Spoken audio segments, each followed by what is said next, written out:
ঠিক আছে কাজ আছে কি? আগে দিনে ভিডিও সব বন্ধ করে দেবো, আমরা কিছু খাওয়া দাওয়া করতে পারবো। যাও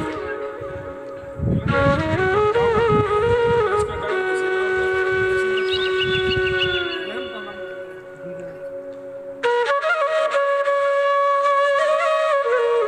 এটা তো কিছু করে দিতে না বাগান না বাগান হইলো আর কারণ হলো department Ay, kasi kang huli sa kawang. দিয়া আবু রাস্তা থেকে